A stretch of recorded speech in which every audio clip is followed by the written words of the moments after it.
Hi everybody, I'm Jack the Raymond Raconteur, and I'm wearing my Grateful Dead Follow the Golden Road Wizard of Oz mashup t-shirt because I'm going to be talking about two books about old San Francisco. The Grateful Dead San Francisco was their home base, and I got this shirt when I was there because my daughter's, one of her favorite movies is, my older daughter's favorite movie is The Wizard of Oz, so this was like a perfect mashup for me.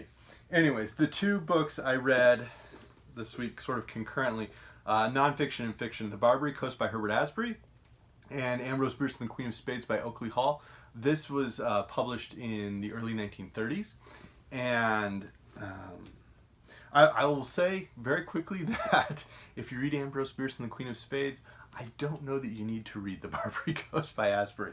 I say that as someone who read Gangs of New York and Gangs of Chicago when I was like 16, 17. And I think within those, Asbury was interested by certain historical persons. He, because of that interest and that fascination or enthusiasm, he put a lot of energy into writing like those chapters, and then sort of the rising chapter before that, and the chapter like that character, that person's fall. And so there are these movements within those two books where there's a lot of energy and fascination.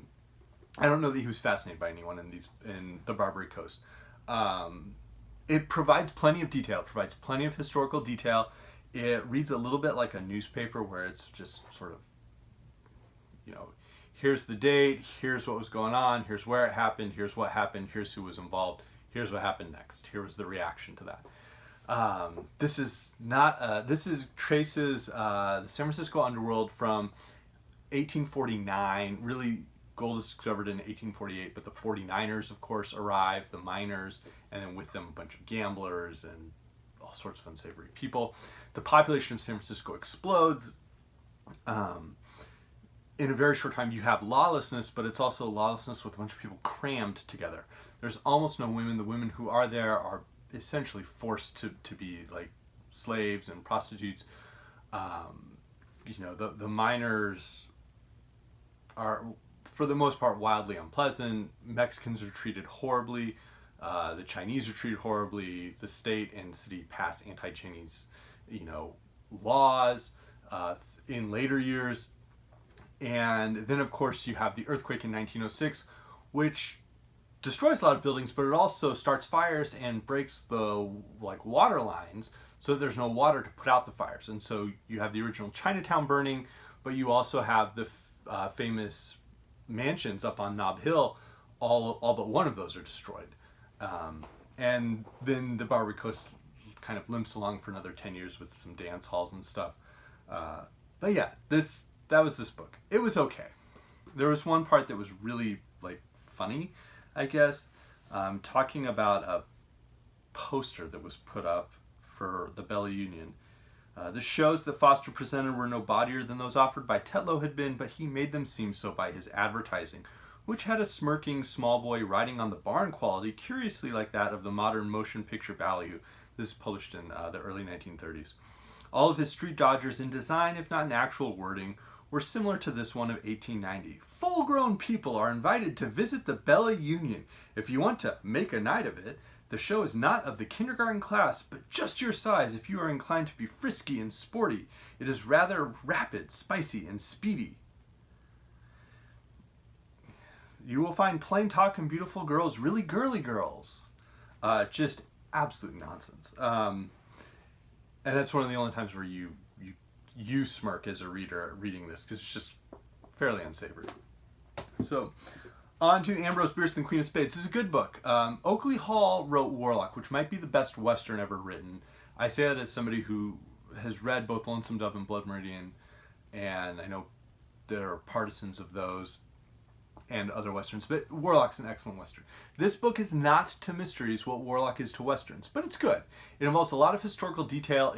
It honestly, I can almost guarantee Oakley Hall had read The Barbary Coast as in his preparation for this, because not only are historical characters present, but descriptions of places, descriptions of Chinatown, things like that, of the Nob Hill mansions, really just spread across the book. You very much feel like you're in this historical time with some historical characters and some fictional characters interacting with them. It reminded me a little bit of The Alienist by Caleb Carr, where you have Teddy Roosevelt and you have old New York and crimes occurring there, but it just feels very lived in as a world. And that's what happens with this. We're not with Ambrose Bierce. He's sort of the second most important character in the book, but he's not our narrator. That belongs to Tom Redmond, a young man in his 20s who has just become a journalist, works with Bierce, idolizes him, and gradually grows to realize that Bierce is a misogynist, is a deeply unhappy person, and that he does not want to be Ambrose Bierce. And I'm glad we got that. I'm glad we got that because, again, Bierce was, like, in real life a misogynist and just generally treated people very poorly. He famously wrote The Devil's Dictionary, which you may have read. It has a lot of sarcastic, cynical, smirking definitions for things, but some of them are just wildly demeaning. The way he treated women was a way where he intellectually demeaned them and suggested they were inferior, which is nonsensical. So what's nice with Redmond is he gradually realizes Bierce is not someone he wants to idolize. It's not someone he wants to emulate in large degree. Standing up against corrupt railroads is great, but doing it and treating other people so poorly is not great. And so it's great that we see that consciousness develop in Redmond to a point where he personally eschews it and kind of calls Bierce out. In terms of the mystery, there's sort of three aspects to it. One is there's a sort of Jack the Ripper Whitechapel series of killings of prostitutes in San Francisco. That's one. Two is the whole Queen of Spades idea is that there was a Jack of Spades mine in the Comstock, kind of adjacent to the Comstock mine, and so something happened with mine speculation. And then, of course, there's the railroad. The railroads in California were horribly corrupt. I'll talk at the end about the Mussel Slough tragedy. And so those are sort of the three main strands that run through. And Bierce is convinced it's the railroads. Redmond has fallen in love with a young woman from a wealthy, like, Nob Hill Mansion family. And so he is very concerned for her safety because he thinks her, like, fiance might be the murderer. And then his father worked with the mines in the Comstock lode and now runs errands for the railroad. And so they kind of all tie together in a fairly effective way.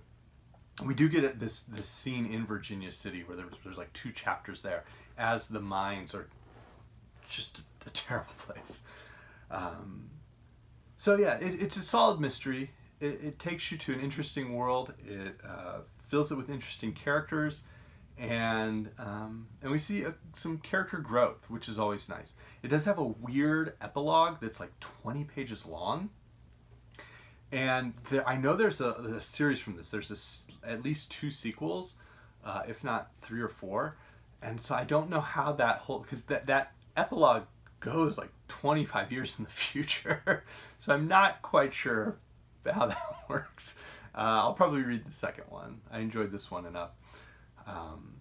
So, some quick recommendations. Of course, San Francisco, mining, crime... brings up Red Harvest by Dashiell Hammett.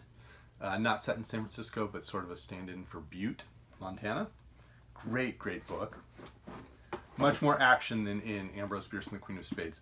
The Devil's Garden by Ace Atkins, who now does the Robert B. Parker Spencer novels, is in 1921. Dashiell Hammett is the historical character here, who is working for the Pinkertons and is involved in the Roscoe Fatty Arbuckle trial in 1921.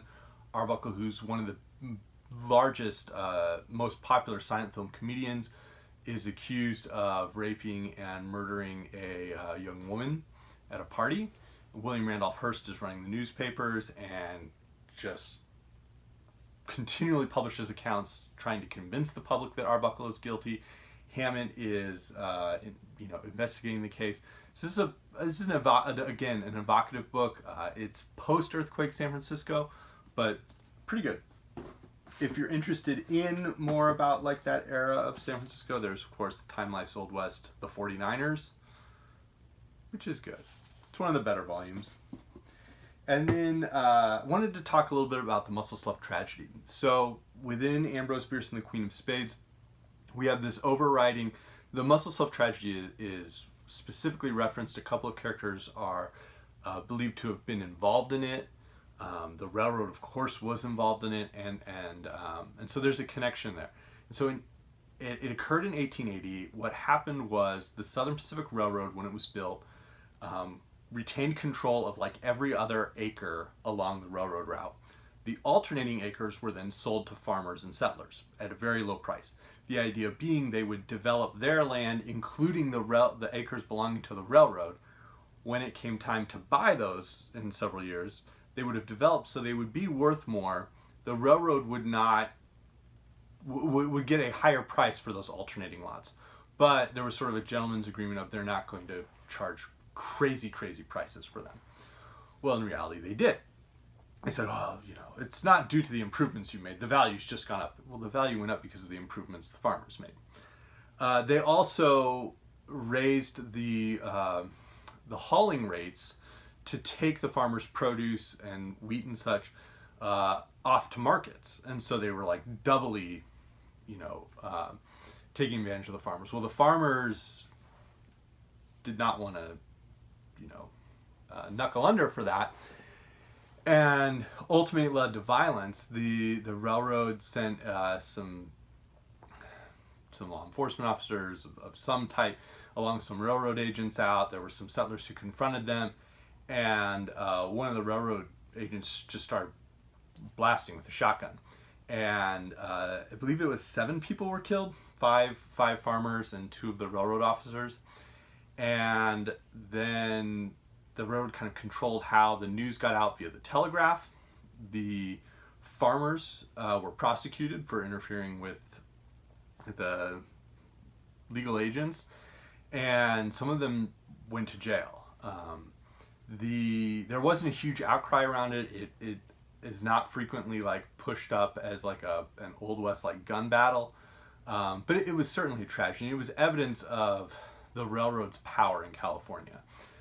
They would say so and so is the senator from the Southern Pacific Railroad, not the senator from California.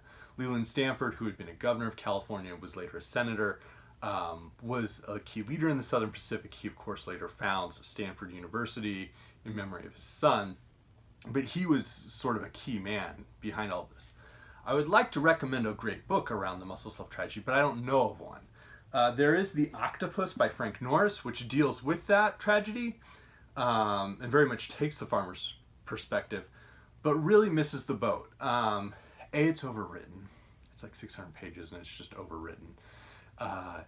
B, Norris was notoriously anti-Semitic, and so instead of having the railroad and the railroad agents just be the bad guys and sort of the villains that he wants to have his heroic farmers struggling against, he creates this fictional character who's this Jewish like banker / railroad agent, and who becomes like the key villain of the story, who wants to seduce the white women.